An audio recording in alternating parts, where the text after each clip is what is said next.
Hey, good morning and welcome to Next Level with Nathan. You know, there's a special energy about Sunday. It's the pause, the deep breath before a new week begins. For many, it's a day of rest and reflection. But here on this channel, Sunday is something more. It's the official, intentional, designated day for new beginnings. Maybe you're waking up this morning with a little bit of dread for the week ahead. Maybe you're carrying the weight of past hurts, painful divorce, a mistake you can't seem to forgive yourself for, or the lingering pain of seeing an ex move on. Maybe you're facing a health battle and you're scared. Today we draw a line in the sand. Today we decide that none of that pain, that hurt gets to define our future. Now on Sundays, we're going to lean a little bit into my Christian roots, my Christian upbringing. But I want to be crystal clear. This message is for everyone, no matter what you believe.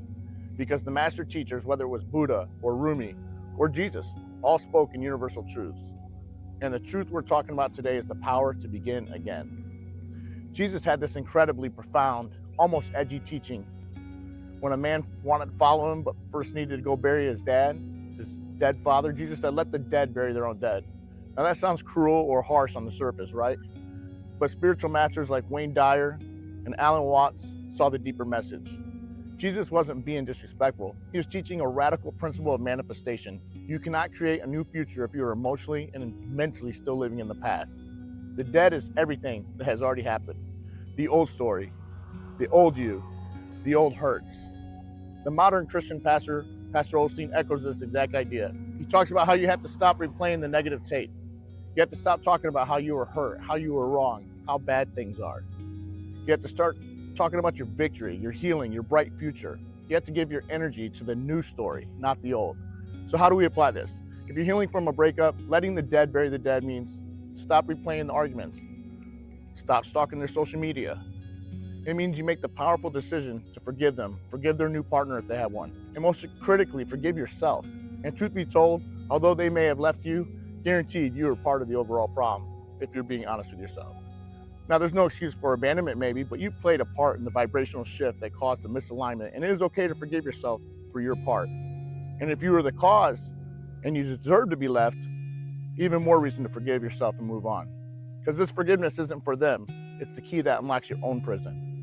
If you're battling a health issue, it means you stop identifying yourself as a sick person. You acknowledge the condition maybe, you do the physical work, but your mental and your spiritual energy is focused entirely on health, on vitality, on what it feels like to be strong and whole. And for this brand new week, it means you let go of last week's mistakes, frustrations, and failures. They're dead. It's over. Past is the past. Today you are creating a new week from a clean slate. So here's your practical takeaway for this Sunday. We're going to make this as real as possible. I call it the line in the sand ceremony.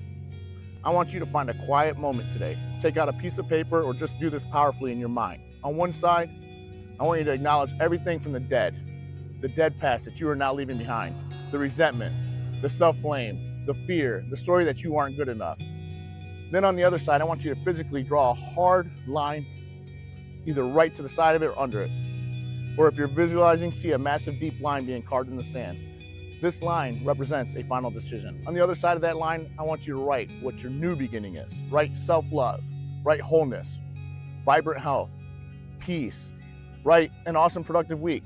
And once you've drawn your line, come to the comments to seal your intention. Write new beginnings, all capital letters, and let us all know what city, state, or country you're stepping into this new chapter from. Let's see where these new beginnings are launching all over the world. That's it. Let that be your declaration that you are done with the past. Today is day one of your new life, your new story, your new week. Let this be today's affirmation. Today is my new beginning. I am letting go of the past and stepping into my power and my healing. Have a blessed, powerful, and beautiful Sunday and an even better week. You absolutely deserve it.